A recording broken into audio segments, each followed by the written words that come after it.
What's happening, people? Welcome back to the podcast. Now, let me explain a few things. Even if you're listening, you've probably noticed there's a few differences in the audio. I was a very naive little boy thinking that I could just gallivant around the world and manage to find studios and an unbelievable guest to come on and talk absolute mince with me. The reason I say mince, because you usually know what is coming after that sentence, is because the first 30 seconds on YouTube really matters for monetizing. So until we get to 30 seconds, we're about 38 now, you fucking shitbag. You can't really swear in the first 30 seconds, otherwise you make no money. So will I just explain what's going on here? I brought two mics with me in my backpack, hoping that I never had to bring them out because I have absolutely no idea what I'm doing right now. I'm in one of the girls' house, and not the house, the room. In her room filming a podcast, and it's on Christmas Day. There's about 8 people downstairs, like a family that I don't know. There's 2 dogs, one's fucking terrified of me, and I'm in the room because I've decided that I'm going to have to do a podcast of some sort because I'm not missing a week.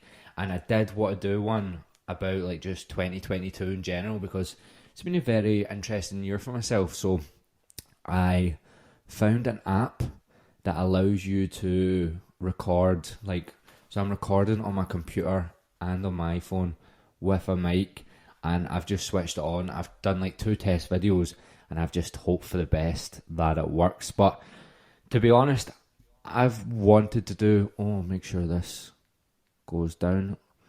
There's some sort of audio that comes out of something. I don't know what it is. I have no idea how to sort a podcast. I've absolutely no idea how to film it, how to get the audio to sync up with the video. Paul, the producer on the last podcast, I was like to him, so I started my own podcast, and when we filmed and videoed it, the video and audio files were different lengths, and then I had to sit for like 3 hours to fix the audio, and he was like, yeah Gavin, that's because sound and light travel at different times, and the speed of light is faster than the speed of sound. And I was like, Paul, that's enough science from you, just fix the files for me please. I never want to hear about that again. Sorry. So this podcast, I'm just going to go through the 10 things that I've learned in 2022. I think, like I was saying, I think I'll actually be better at solo podcasts when there's not someone in the room. So when I've done them back home, Paul, the producer, has always been there. Now, Paul is amazing, right, at his job. He's unbelievable. I've also had like a few other producers now when I've went to like Belfast. I've done one in Bali and stuff as well. So he's definitely the best producer I've ever had. But there's something so weird about you trying to speak in a mic to a camera while someone else is sitting there. And when I'm doing a solo podcast, Paul is not interested in what I'm saying one bit. And when you do like a interview or whatever, sometimes it's quite funny, so you can hear him laughing in the background. When it's on your own and you're cracking a joke to a camera, you just look like an absolute virgin. So he's just sitting there, like, he's usually, I wonder if he'll mind me saying this. Will he mind me saying this? One time he was stoned out of his box, right? And he was just sitting there, like, absolutely cooked out his brain. And I was like making little jokes to myself, then laughing, and I could see him just like stoned like that, like, looking in the corner, and I was like, right, okay, this is well awkward. So I think on my own, I'm capable of being a weird little boy, and I can actually do that without someone stoned out of their bean judging me in the corner. He wasn't actually judging me, he was too stoned to even notice that I was in the room. I'm surprised he managed to record the podcast. But anyway, yeah, this is going to be 10 things that, what did I say? 10 things that 2022 has taught me. Now, you know that this is not going to be too virgin-y, well, maybe a little bit virgin-y, but I'm just not that type of guy that's like, there's no quotes in it, put it that way. I won't be putting any quotes on my story about how 2022 has changed my life. And these are just the things that I've learned. Some of these are things that you probably already knew, but it took me to 27 to learn. So number one is NFTs can go fuck themselves. This year, about February I started looking into NFTs, and it was the worst decision I made this year by far. I bought a thing called a Goop, off the back of someone I knew that used to do freestyle football, which is what I used to do. I just went on his Twitter, which is never a good start to anything. Just don't go on Twitter, just don't get the app ever, and your life will be better. That's not one of the things on this, but it should be. So I went on Twitter, and he had one of those fucking apes, whatever those things are that just they're a farce. Whatever, they were going for like 400 grand or whatever. So he had one of those. So I was like, this guy knows his shit. I don't know anything about NFTs, but I know this guy knows his shit about NFTs. So he one week he was going on about this Goop, right? It's called a Goop. So he was going on about it. He was like, these are launching these Goops, and I was like, what are these? And on the day of the launch or whatever, he's like, I've just picked myself up 60 Goops, and I'm on Twitter. And I was like, I'm gonna make a Twitter account. And I decided to get in on the act, and I was about 24 hours too late. So I spent a good bit more on my Goop. So paid about 800 quid, I think, for it. I made a Twitter account called Gav Has Goops. Please don't go and look at that, because I think all you'll see is like tweets at 7:30 in the morning saying stuff like Goop morning. We need some more Goops in here. I think there's just a various tweets of me changing the song lyrics to Goop instead of good. Anyway, about 2 weeks go by and the Goop is worth 50 quid. I think, I've not checked in a while, but I'm pretty sure now the Goop, I don't even know if it's a Goop anymore. I think they might have went, can you go bankrupt as an NFT? I think that's how far the Goop dropped.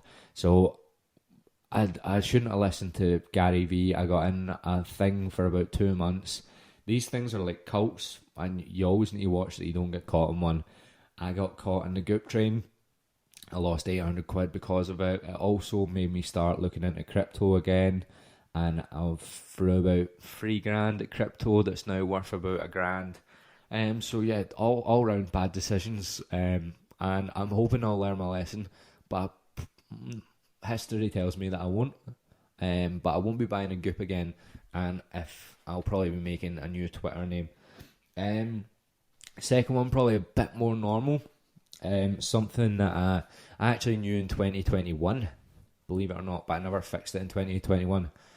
As just me in general, I need socialising. Like, whatever I do in life, and there needs to be some sort of social aspect of it, or I'm just not the same person, or I just need to have someone that I can bounce off of.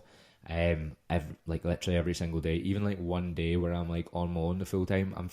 It's weird because I like socialise and I love socialising, but then also at one point I'll be like, right, would you all fuck off and let me do this for the next 3 hours on my own? Do you know what I mean? So I'm like one of them, like, but it's more if I isolate myself, I know I start losing the plot. So I'm an only child. I spend a lot of time on my own. I'm used to spending time on my own, and I like it. But I also need to have spurts of like socialising of some sort, otherwise I lose the plot. So I learned that a lot going home. I think that's why this is why this is the first solo podcast in like a room on my own, because what like I've enjoyed. That's why I've set everything I set up when I went back to Glasgow was for my lifestyle, not necessarily for what's going to make my business better or whatever going in the future. So like I started in-person coaching, and that wasn't, I liked training the clients in person. All my clients were really sound, but also it meant that I went to the gym and I trained with like the other PTs. Even like in between clients, I was speaking to the other PTs and generally just having a laugh. And that's what, like, I need that in my life. If I don't have that in my life, like, I'll lose the plot. So I'm probably going to go back more into online coaching a bit, just because it makes, well, like, I'm in Australia, I can't like go and set up a business like in person where I don't know anyone and it'll cost, like gym rent and stuff like that, cost too much money. So I'll probably go online again. But what I need to make sure that I do is like, I would have to like join a five-side team, or I played beach volleyball last week, and I was actually pretty good. So maybe I'll just become a professional beach volleyball player, because I was up like a salmon every time. See when someone spiked it up at the net, and yes, I did. There's probably about 30 people in Melbourne that were like, there was just this fucking weird Scottish guy shouting up like a salmon every time he hit the ball in volleyball. And the reason I do that is because I had a mate that when Victor Wanyama scored that so when Celtic beat Barcelona 2-1, probably like 12 years ago, I had a mate that every time he went up for a header, cause Victor Wanyama, when Victor Wanyama scored, he was just like, he was up like a salmon, and then every time anyone headed the ball, he just went up like a salmon. So now I can't get that out of my head. So I was up like a salmon every single time the ball gets spiked in beach volleyball. But yeah, that's something I've learned. Wherever I am, whatever I'm doing, I'll need to force myself to socialise. So that's something that I'm wary of. I'm actually going to switch these about, because a lot of people want me to talk about dating. I don't know why. It started coming up on my Instagram Q&As and stuff as well. People are asking for relationship advice. I'm one of the most single men on earth right now. I'm in Australia. I've been single for like over 2 years. Yeah, over 2 years. Quite a good bit over 2 years. So I don't know why you're asking me for relationship advice, but I'll give you it anyway. So number 3 is, you don't have to be drunk to date. Now, that like I said, some of these might be very simple to you, or something that you learned like when you were born, but I didn't know this. I thought you had to be blind drunk to go on dates, and I've been doing that for most of my life. Even if so I started maybe not going, like I went on 1 or 2 in London where it was like coffee, but I'm pretty sure like that. Let me tell you about the last time I remember being like drinking on dates. Like I drank on a few there, but before, when I was like, right, I'm gonna maybe actually try and go on some of these sober, I didn't do it straight away, by the way. I'd done like 2 sober ones, was like, this is fucking gash, and then went back to getting blind drunk. The last one I remember, I'm hoping that this isn't echoing or anything, by the way, because I feel like I can hear something, but I'm no audio engineer, so we're just gonna keep rolling. The last one. So, I found out my mum was gay, like, maybe a year and a half ago, right? My like, great auntie just texted me on Facebook. My great auntie, just messaged me on Facebook, and she was like, hi Gavin, just to let you know, your mum's been lying to you all these years, and her friend Andrea is actually her lover. And I was like, hi Nanette, I'm good. You? How are you doing? Actually I just blocked her straight away because I don't like her anyway. But so I had that on my mind, right? And I was going out with this girl from Essex, and it was on Hinge, and it was the next day. And because I had literally just found out, and like obviously I didn't care at all, but it's just something that you don't just go, oh, my mum's gay, I'm gonna think nothing of this. You're just kind of like, so was my mum gay when she was with my dad? Was my mum gay when she had me? Has she been gay all her life? How long has she not told me for? You know what I mean? Yeah, like it's not like, oh, my mum's gay, everyone's alright. Do you know what I mean? You actually sit and think about it for fucking ages, and it is something that goes through your mind. So when I was going on that date, I was like to myself, so I had like I had 2 or 3 drinks before I went, which is something I would always do anyway. And I remember she messaged me, she was on the way, and I could see her. I'm just going to turn my phone down, sorry, for 2 seconds, because I'm scared that there's audio or something coming out of that. And I remember she was like, I'm on my way, and I seen her before she was going to the pub, so we were both going to the pub, but she was like walking in front of me, and then she turned a corner, we were going to the pub, and I remember walking behind her just going, don't mention the game thing. Don't mention the game thing, please. Just don't mention it. And then as soon, like, we got there, sat down at the table, ordered a drink, and as soon as I took one sip of my beer, I went like that, put my beer down, was like, so my mum's gay? And as soon as I done it, I just pissed myself laughing because I knew for a fact I was never going to keep that. I couldn't not tell anyone about it. Bear in mind, I hadn't like told any of my mates. I had it, like, I'd literally just got home that night, found out my mum was gay, and then I was going on a date the next day. So I had to tell someone. So there was just an hour of her listening to me, and like obviously I was taking the piss a little bit, but there was just like an hour of me talking about the situation. Obviously now it's a year down the line, and I have like fully like got it in my head and everything's fine. I actually had to like go and my mum didn't know I knew, so I had to, like, when I went back to Scotland that time, so I was still living in London, I had to like, I couldn't like not say anything about it. So I remember sitting to her and she was talking about her friend. She was always speaking about her because it was her best friend. Little did I know she was scissoring her. Oh my god, that's disgusting. Anyway, that's the kind of stuff I was saying on that date. Remember, this is the first date. Yeah, that didn't last that long. So I had to say to her, here, see Andrea, is she a friend or more than a friend? And like she just burst into tears straight away, because my mum's got like a lot of mental health issues as well. Like she's got some sort of, she has forms of psychosis, but don't know what it actually is because she never goes and gets checked for it.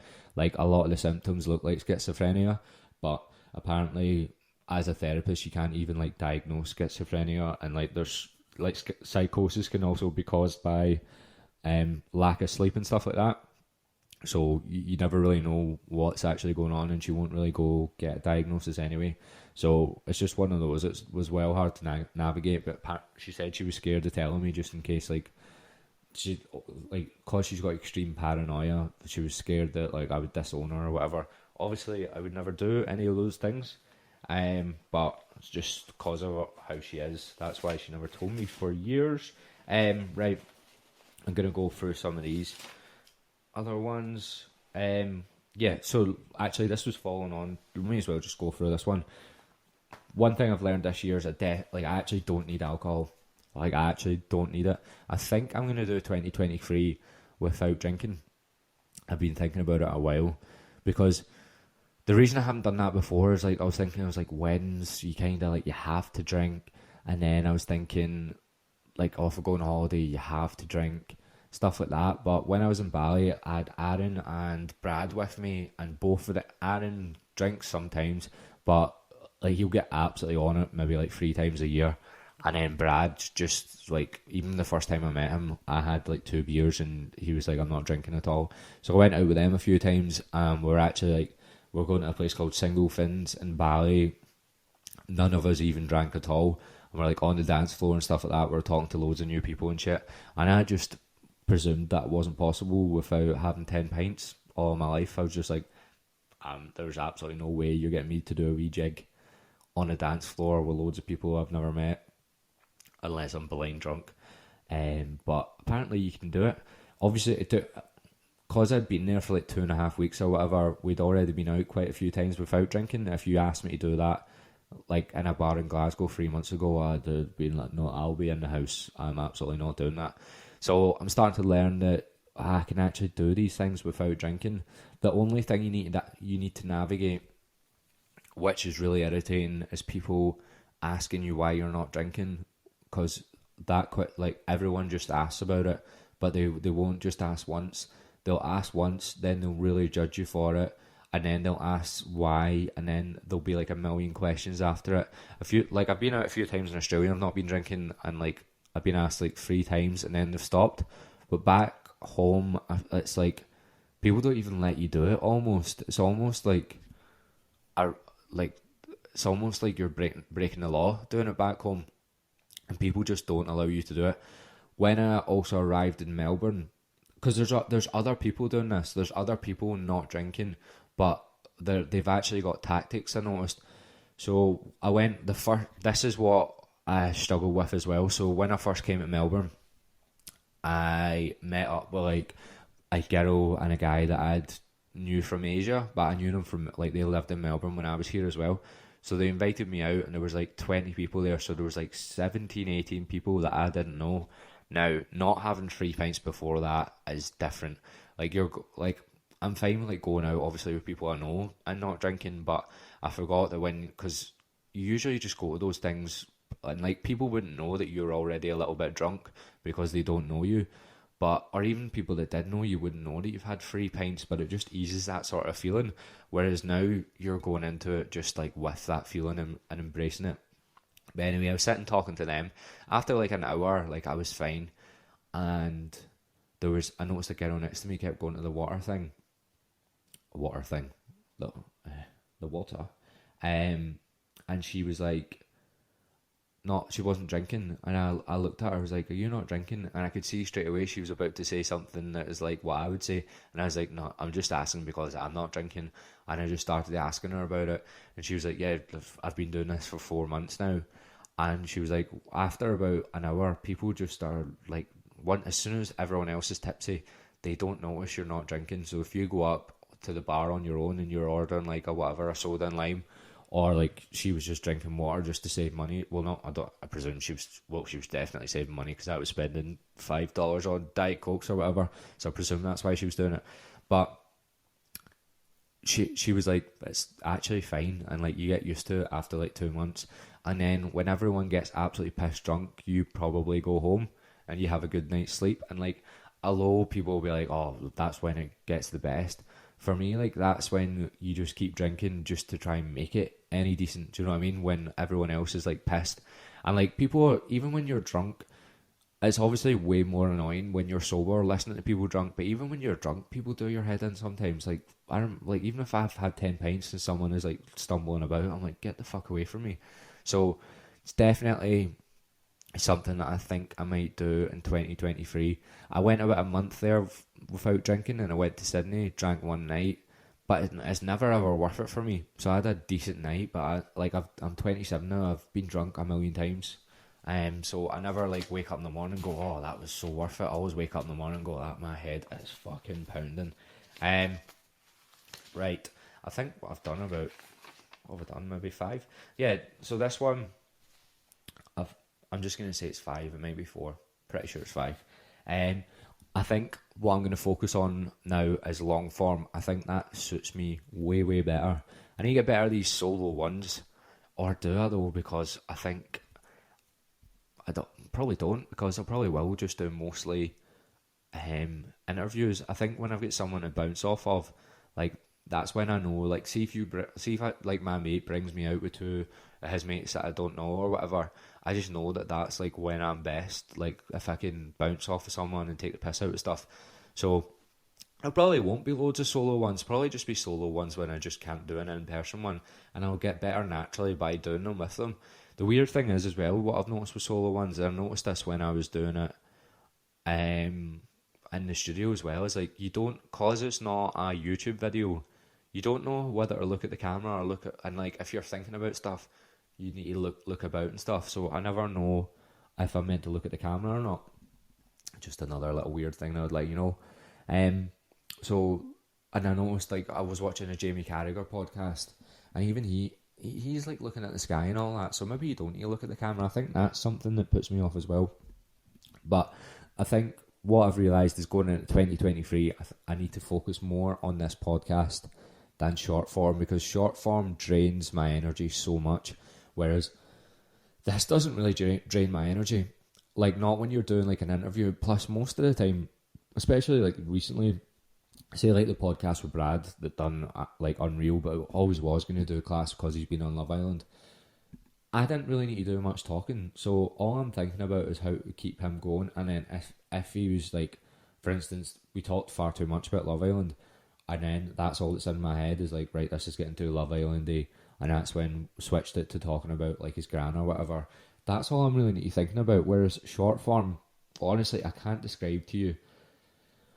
When I do short form next year, I'm just going to literally do what I know works and like only do like 3 or 4 a week, because it's not actually like, when I'm doing those videos, a lot of them isn't actually what I'm like at all. It's just like playing to what the algorithm is like, and then that'll play in my head because I'll be like, this is so fake. But when I watch everyone else, that they're all fake as well. I've met most of these people that are doing well on these reels and stuff like that, and that's why I know I'll do. Wow, that came across cocky. That's why I know I'll do better at the podcast, because I know the podcast suits my personality. Like people like whatever Brad or whatever from Love Island. I didn't even know who he was when I met him. Like I literally just spoke to him in a bar and he was sound and he happened to have been on Love Island. So I just know that I can have good conversations with like different types of people, because most PTs are so like in their own bubble with PTing that they won't ever like meet these people. And I am the type of person that goes out. I know I'm saying I'm not going to drink, but I'm still going to go out. So I'm the type of person that will meet a shit ton of people. Like I just always have big groups of people that I know, just because I'm like speaking to people from, like, for instance, with the podcast, I've got like Sean, like, so now I've got like comedians that I speak to. I'll have like people from football, I'll have people from travelling, I'll have like other just random people I've met through things, and I'm the type of person that usually kind of stays in touch with people. So I just know I'll have a lot of potential guests, and even potential people that I'll meet. Like I can already see, right, if I interview this person, they know these like 5 people that would be good guests. Do you know what I mean? I'm already thinking like that. So I just think the podcast is really where I should be focusing on, because I think it's where I have an advantage over other people. And if you're going to be smart in this world, that's play to your advantages. And I know that I have that skill way more than like anyone else that's in this industry anyway.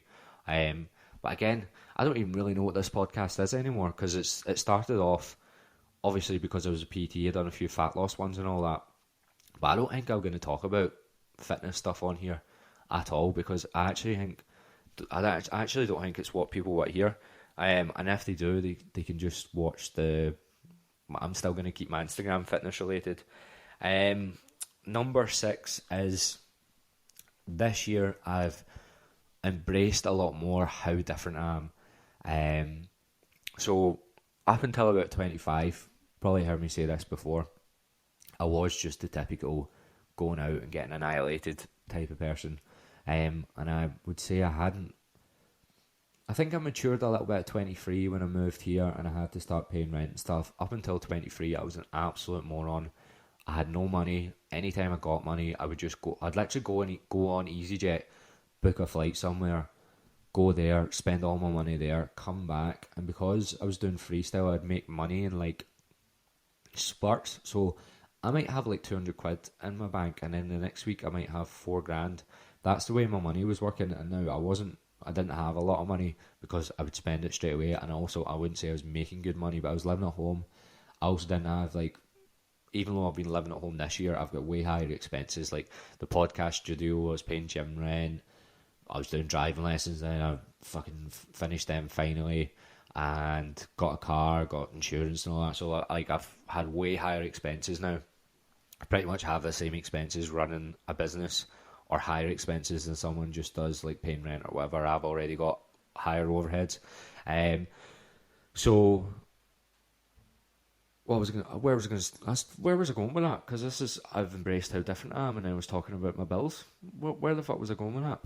Anyway, yeah, so with this year, yeah, because I was the typical person that was going out and stuff. Oh, that's what I was talking about. I was talking about my what I was like when I was younger. But like 25, I don't know what happens at 25, but your hangovers just get worse, right? And at 25, I think I maybe just woke up, looked at my bank account and went, this can't go on. This can't keep happening, Gavin. And I had a girlfriend at the time, and me and her were absolute rockets. And I've learned being away, by the way, rocket can mean a good thing. like as in like someone's really fit. Rocket means maniacs. So we would, like, when the lockdown first hit, we would drink like fucking 5 bottles of wine over the Friday, Saturday, Sunday, and a bottle of gin, and like that was just what we were doing for the first like 6 to 8 weeks of it. And we were doing it like with her flatmates or my flatmates, and we were just getting blind drunk. And I remember one of the times we were just sitting on a balcony, and we had a bottle of gin between us, and that was just at like 12 o'clock in the day. And I remember looking at her going, I'm stone cold sober. And then we just got another one. So we would have had, like, by 3 hours into the day, we would have had a bottle of gin each. And that was the way I was kind of living. And then at 25, I just sort of changed. I think that was one of the big reasons why me and her had a lot of friction when I came back, and also towards the end of Australia, because I was going like that and she was just obviously staying the same and wanted to keep drinking. But it took me a while to sort of get my head around that, because all my friends that I'd made was through drinking. All my friends that I'd made was through, because I was a bit stupid when I was out as well. So all of my friends were revolved around me being a bit of a fanny when I was out. So also my friends were fannies when they were out. They're still fun to go out with and stuff. But when I was like, I need to mature, I need to start making money. Also, when I was going home, I was thinking in the UK, I don't have any qualifications. I also notoriously hate working for anyone. So I was like, I'm going to have to start my own business, doing something I like, and I'm going to have to take it seriously, and I'm going to have to put all my effort into it, because if I don't, I'll be suicidal if I have to work in like a call centre or something, because I'd just done it in Sydney, and it was like torture. Like, there was 8 of us, and all of us hated it, right? But I was like the next level above. Like, people go, oh, I hate this, and they go, and then I'd be like, no, like, I really, really hate this. I'd be like, oh, but it's not that bad. And I was like, no, but it is that bad. It's actually horrific. There was like, put it this way, if you went into the disabled bathrooms in that place, there was two sort of dents in the wall. Now, those dents were caused by this forehead, because I'd went in there and just hid. And like, I'm not someone that, you know, you get those guys that have like got holes in their cupboard or whatever from playing FIFA or having arguments with their parents. I don't do stuff like that, but that place was that bad that that's what it drove me to. And I don't think I meant to do it. I think I was just like tapping it, like trying to like compose myself, and then I just went bang, and that happened on 2 separate occasions. So yeah, I've embraced that I've changed. It took me ages, but like, got some other mates now that don't drink. Like, I can just like go over and see Michael in Belfast, and he's not like a big drinker, and we'll just literally go play. Like, this is what I mean. This will be fun for me. We play a thing called pickleball in Belfast, which is just basically like tennis but in like a sports hall, and you can just sort of smack the ball, and like, we'll go do stuff like that, and I'll literally be happy. Whereas I used to be like, oh, here, let's have 28 pints. That would make me happy. I've got a wee bit of a cold coming on as well. Actually, it's going away. Number 7. So this is probably one of the most important things for this year going forward. So I've been running my own business now for 2.5 years, and I haven't really focused on money since I started, which would seem stupid to most people, but I'm actually happy the way I've done it, because I've now learned so much. Like, I've went fully for this only the last like 4 weeks. Like, if you look on my Instagram, I haven't posted as much. Yeah, and it's only because this is the first time that I've been away, and I just can't make videos or the way I was been doing it, just because I've been moving about. I'm like looking at the house going, where can I even like film this? And then there's people in the house that I don't know and stuff, so I'm just not like in that place yet to be able to just fire out a camera and start talking. But I just focused on getting better at everything I was doing. So I got better at filming videos, got better at talking to a camera. I was already decent at talking to a camera, but I got way better at it. Done a lot of in-person coaching this year. And even like my online coaching is way different to what I'd say most people's is, because I focus so much on like form. So people send me form videos, whereas most coaches will just send you like a meal plan and then like your plan to follow. They won't actually help you much with the gym. That's why you're probably better off getting an in-person one. But I've really tried to make mine focused around being able to learn how to lift in the gym. So I'm actually starting a new, I'm going to rebrand all my online coaching this year. I'm going to call it Learn to Lift. And it's going to be focused around teaching people from scratch how to lift in the gym online. So obviously, in-person coaching is probably a bit better for someone who's looking to learn to lift, but a lot of people just aren't capable, one, of paying for an in-person coach because it's quite expensive, two, they just might not have the time, because if you're doing split shifts or whatever, you can't commit to the same time with PTs. Also, you might just not be able to find a decent in-person PT because they are pretty scarce. There's loads of good ones, but there's also, I think anyone that's good at coaching, after like 2 or 3 years, they're just sort of like, I'd say most of them just like either move to online or they just up their prices a lot and keep the same clients. Because when you're actually good at this job, you don't need to do anything because you've got no competition. If you're actually good at it, clients will flock to you because there's not many good ones. So it is quite hard to come across a good PT. So the way I phrase that, that's what I'm trying to say. It's not because there isn't good ones. It's because when you're good, they're hard to get a hold of. So the way I'm coming at online coaching now is I'm gonna post some transformation pictures, but I'm gonna post a lot of like someone's first exercise, like the first time they've done a Romanian deadlift compared to like 12 weeks in, after I've sent them like a form video every week or every second week. Their form gets way better. I should have done this ages ago, but I'm gonna focus it all on teaching people how to lift. So that brings me on to what the point was. It was that money in business matters. Money in life matters. As much as people hate to say it, especially if you're running your own business. Obviously, if you're on a wage, it's very hard. You can't just be in like, here, can I get 20 extra grand this year on my salary? But for me, like, in order for me to live a life that I enjoy, which is like coming, like, this is the first time I've been away. I need to do this more next year. I want to like maybe live in Spain for a while and stuff next year. So I'm gonna change all my business to run a lot more smoothly, but also being honest, so I can make a lot more money. And I don't just mean a little bit more money, a lot more money, because I've sort of like made enough for me to go, right, I'm doing all right, but I've not made enough for me to feel comfortable. And every time I've like made a little bit more, I've actually, like, my expenses have went higher. And if I'm being honest, I actually made more in my first year than I did in my second year, because my second year, that's when I went in-person coaches. So I'm like 2.5, like maybe approaching 3 years now.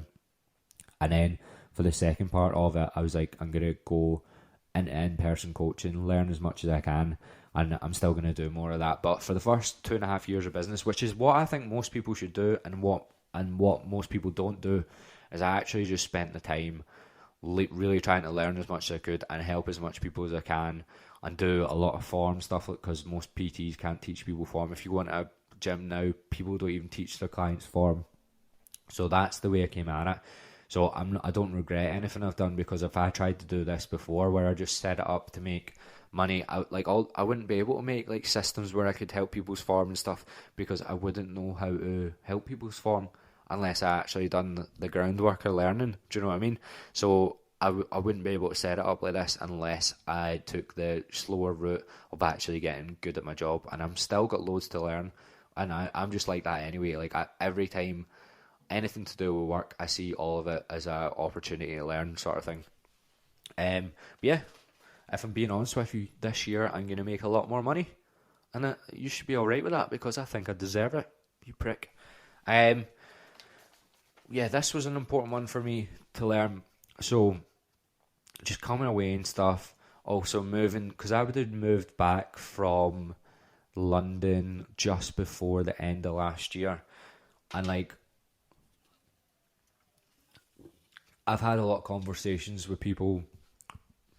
So when you live in Australia, most people are terrified of going back home, like absolutely terrified of it. So it'd be something you would have a conversation with all the time, because most people, the people who want to stay in Australia tend to be the people that hated back home the most. So I remember when I moved to, so I done like most of my time in Melbourne, then I had 8 months left of my visa. So I moved to Sydney because I started, this sums me up, right? I'm quite erratic. So if I start freaking out about something, usually, or like I have a feeling about something, and usually the feeling's right, and I just do it straight away.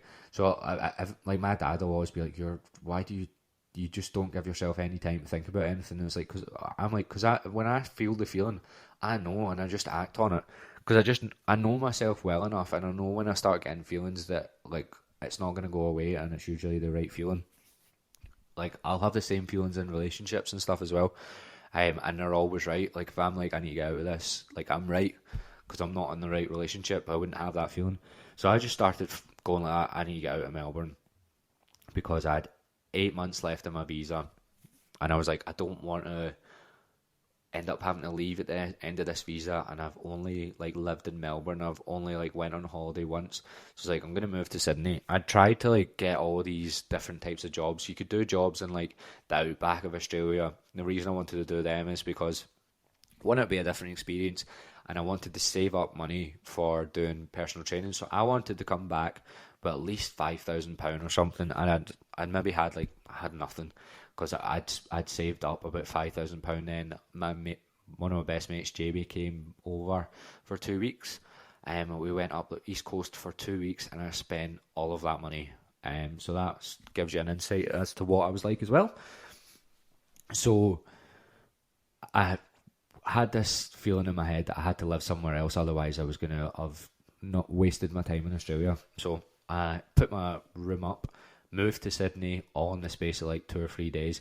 I'm actually with one of the girls that I used to work with, and so I was working in a different bar, the one across the road, and I couldn't remember any of this, and she was like, you know, when you moved, like, you didn't really say goodbye to people, like, you just walked in the bar and was like, I hate goodbyes, I'm going to Sydney. And then you left like the next day, because I remember all the goodbyes everyone else had, and like you'd be nearly crying and all that, and I was like, I can't do that. So I just walked in and was like one of my best mates, Dylan, I just shook his hand and was like, here, I'm away to Sydney, and he was like, what? And I was like, I'm going to Sydney tomorrow. And someone took my room. I didn't even tell my work that I was leaving. I just went in and I was like, here, I've booked a flight to Sydney, this will be my last shift. And that was me, I was gone.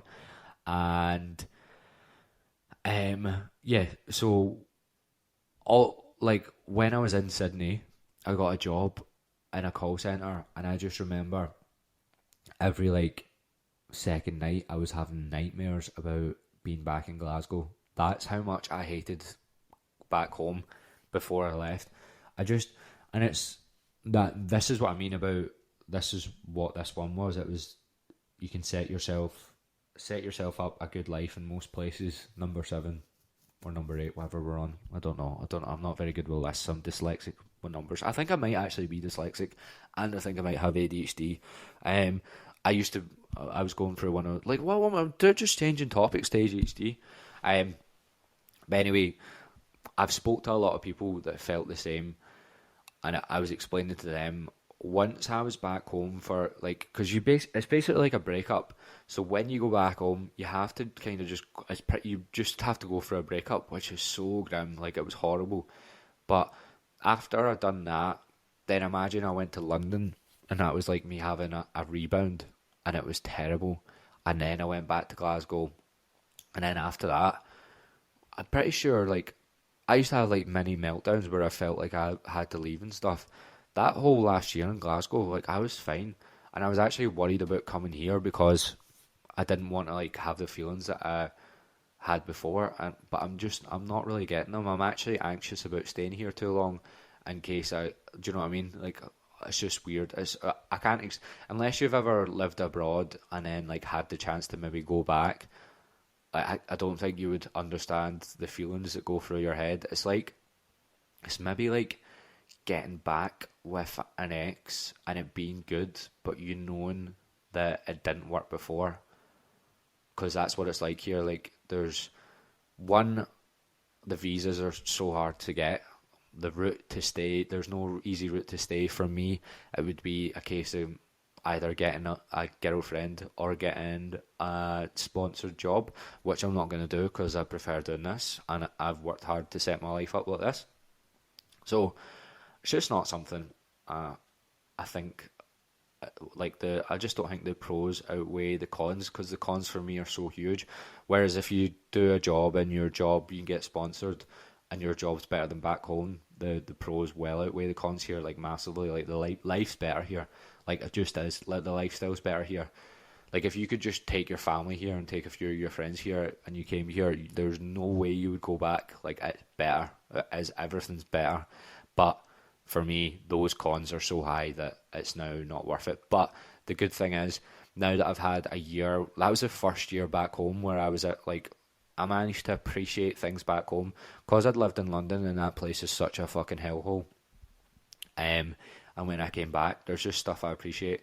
Like going to a pub in Glasgow and just talking to random people. People in Glasgow are the funniest people in the world. But I don't care what anyone says. Like, Irish are funny, right? And I like a lot of Irish people, but I don't care. Glasgow people are the funniest people in the fucking world. They're just mad and they're hilarious. Like a lot of people, like over here as well, they'll be like, why do you call yourself Glaswegian? And like, if they ask where you're from, I don't say Scotland, I say Glasgow, because I'm so patriotic towards Glasgow. And I was like that. I actually was like that before, even when I hated living in it. People would be like, oh, what, so if, like, because I'd speak about Glasgow and be like, if it's so good, why'd you live here? And I was like, because it's fucking shite. But now I appreciate loads as well. I never went to Loch Lomond enough. It's class. It's actually so good. And you don't even need to do a trek. You can even do things like Ben Ann. It's only like an hour. That's still a trek. But there's just, or you can even just go to, I can't remember what you call it. There's different places around Loch Lomond that you could just go and sit, and I can sit there all day, any time in the weekend. And now, because I can finally drive, I can do that. So that I've learned that as well. You can set up a life back home. And I was speaking to other people that were scared about going back home, that are maybe starting to get over like Australia and stuff. And I'm like, see, if you go home, don't go back into the, treat it like you were coming to Australia, because the only reason Australia's good is because it forced you to live a different lifestyle, forced you to get new friends, forced you to get a new job, forced you to get new flatmates. If you go back home, treat it the same. Don't go back home like, I know it's ironic because I live with my dad, but that's actually part of why I like back home. But I didn't just start texting people that I used to hang about with that were probably part of the reason why I didn't like it, because like back home, a lot of the people, not even just my school group, like just people I've made friends with through parties and stuff, I just find if they never go away anywhere, it just becomes dead cliquey. I just had groups where sometimes I get invited out and then sometimes I wouldn't, based on there maybe being someone there or an ex or something that, do you know what I mean? It was just that way. And I hated all of that. Whereas you come to Australia, you just invite anyone out. If you've got mates, you bring them. If the other person is like, here, this is my mate, whatever, you just meet them. No one cares. So you have to come at it with a different attitude, find new mates, and then you probably started something different when you were in Australia. Like, for instance, I just joined loads of different football teams, actually. I played five-a-sides and joined another team, just do the same back home.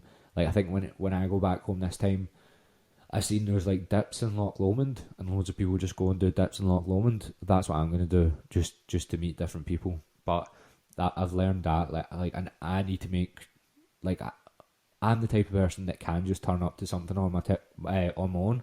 Like, I went travelling on my own stuff as well, so I don't really get nervous for things like that. So I can set up anywhere, and it's something that I've realised this year. Got two more for you. This is actually well longer, I thought. See, because I'm not got a producer, I can actually just crack on with this, and not like before. I was like I was reading off a sheet and actually just saying all the stuff. Whereas, because I'm not nervous at some stoned guy looking at me in the background. Sorry, Paul. I can actually just say stuff. I hope this is. I'm actually really nervous now that this hasn't recorded, because I need this up. Yeah, number 9. Always avoid the traps. Sorry. For me, going back home, I noticed straight away that people are more materialistic. I don't think Scotland is more materialistic than, say, Australia. Definitely not, because Australians are more materialistic than people from Scotland. But when you come here, backpackers or people on visas aren't more materialistic, because no one knows if they're definitely staying. So people don't buy couches or buy car. Like, if you buy a car, you're like, I might have to sell this in a year, so you buy an absolute scrapper. So it's not a case that Scottish people are more materialistic. It's more people that are staying in their hometown and they're in the same place. They become more materialistic by that choice, because they are with loads of people that they know, and it just, by humans, it's just human nature that you want to like status signal a bit more, or show that you've got a bit more power or whatever. But I noticed that coming back home straight away. I remember going on a few dates. I couldn't drive at the time. People were like, what car do you drive? And I was like, I don't drive. So there's your ick there. But people are looking at what car you drive, and a lot of it's about mortgages and stuff like that. And there is a pressure to go into that, and especially every year you get older. Like, I'm 27 now. Like, I used to say this stuff when I was like 22 or whatever, that I didn't want to get a mortgage, and that was fine then. But now at 27, people are like, what do you mean you're not getting a mortgage? Like, why would you rent and not buy a house? And like, see if you weigh up buying a house versus renting. I don't know why people don't, because if you actually look at it logically, it's not some wildly better decision, because if you get a mortgage, it might be cheaper, right? But you're committing to that place for a long, long time. It's not guaranteed that you'll make a lot more money. Say you sell it in 20 years or 10 years and you've made 10 grand on it. I'm sorry, but you will have spent more than 10 grand on the upkeep of that house. If your boiler goes straight away, that's a lot of money. You've probably painted the walls loads of different times. Like, I think it's quite a farce that people think that buying a house is so much better than renting. I'm not saying it's not better than renting, or I'm not saying that you've made a bad decision buying a house, by the way. I'm saying that it's not that clear cut, and it's not. I don't think anyone should look down on renting at all, because there's so many benefits to renting. And for me, it depends who you are as well. If you know you're going to stay in that house and you're such a home person and you don't really care about anything else, you don't care about traveling, you've got no itch to travel or whatever, then fair, yeah, buy a house, do it up, and like, especially if you're not arsed about selling it, then you are probably better buying a house. But if you're arsed about maybe like trying to make money or trying to like make better decisions on like your life, then buying a house isn't any better. And for me, renting, even getting in a lease is too much for me. I would probably now only rent if I knew that I could get out for a month, or I knew that I was able to sublet it. Because even in London, people were like, oh, do you want to go to Spain for 2 months? And I was like, I'm paying 900 quid a month just for rent here before bills. So the idea of staying somewhere else for 2 months, paying rent there and paying my rent home, doesn't make any sense to me. Or I've just got myself in a trap, which is what I'm saying. I managed, when I went back home, when I passed my test, because I knew I was coming here anyway, I just started like using my auntie's car.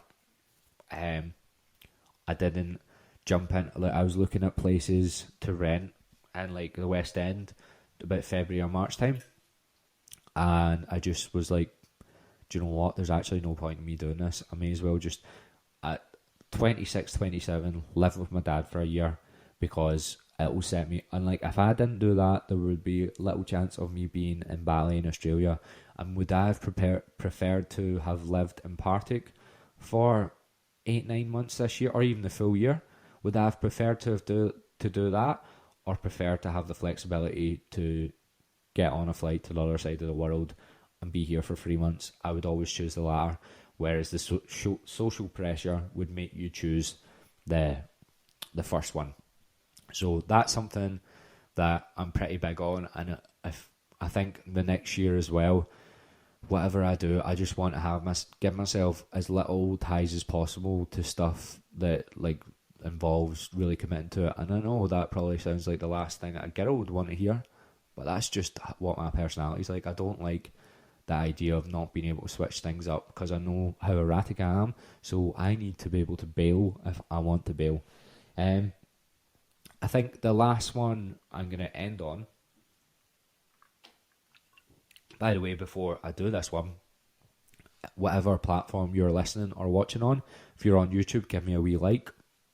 If you're on Spotify, follow the podcast, stick on those wee alerts, and rate the podcast, because this has been a lot of effort for me to set this up. I forgot to say as well, see this recording platform, whatever it's called, Riverside, motherfucker. That cost me 150 quid just to do this podcast. That's a joke. Why does everything cost so much money? It cost me less to get a studio. So, Christmas Day podcast, still going strong. Show me some support in some way, otherwise I'm going to throw myself off a ridge. Last one, we'll finish on this and then we'll go. I'm absolutely roasting and I can't turn on the aircon because the sound will fuck up on this. This year, laser focusing on one thing. I don't mean one thing in general, but like whatever it is, if it's like social media or business, I'm going to laser focus on the one thing that I know I'm good at. And you can't do that at the start because you don't really know what you're good at. For me, podcast, and that's going to be my main social media thing. My Instagram is going to be more focused on like showing off my business and like client testimonials, doing things that's fully fitness focused, probably less piss takey stuff. I'm actually just going to be like, my Instagram is just PT, and then the podcast is just having fun and talking shit with random people that are quite funny. That's what I'm going to do, because the podcast is working and it's nothing to do with fitness. So why would I make it fitness focused? And obviously, I think I'm capable of having serious conversations with someone that's had like an interest in life as well, and actually getting something good out of them.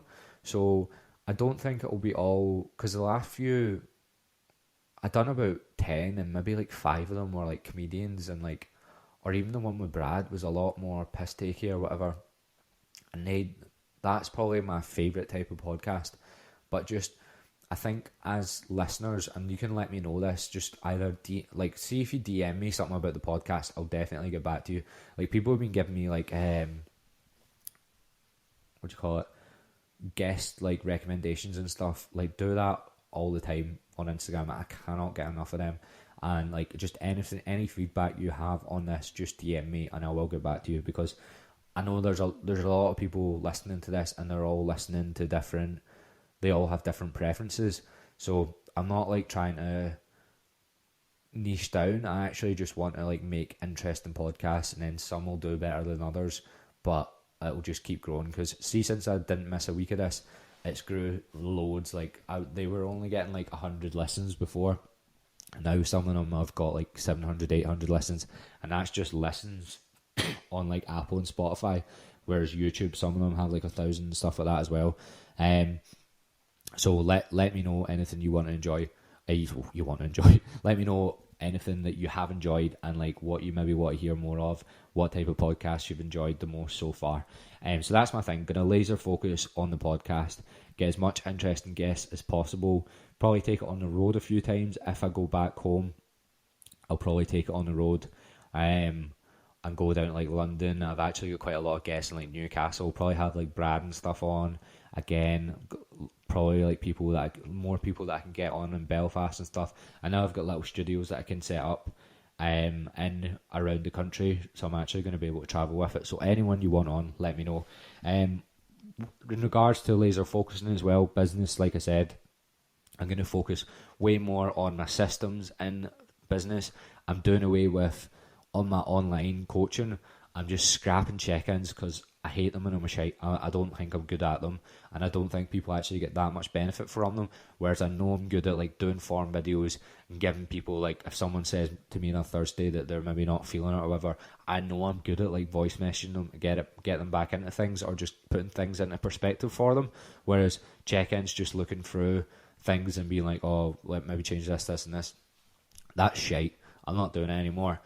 So I'm going to laser focus on getting all my systems like the best way that will get the best out of me as a coach and the best for the client. Also, if you want to apply for that, there will be a link below. I'm actually going to do a launch from online coaching, probably like mid to late Jan, and I'll be letting you know more about that coming up. But if you want to apply for it, it's still the same form. I'll do a call with you and stuff like that coming up. and then you'll probably be starting like mid to late Jan once I get all the systems right, because I need to go change a few things. Anything else on anything else? No.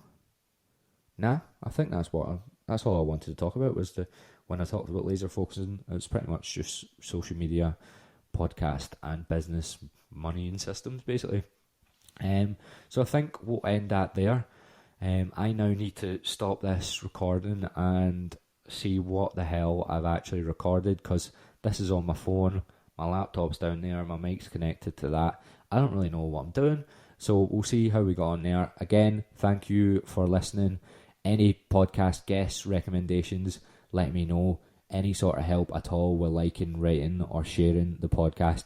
When we start getting guests on, if as many of you can even just share some of the clips on your story and tag me, that would be great, because I need to start like tagging stuff on my story. But we'd just like to say a massive thank you for everyone that supported the podcast this year.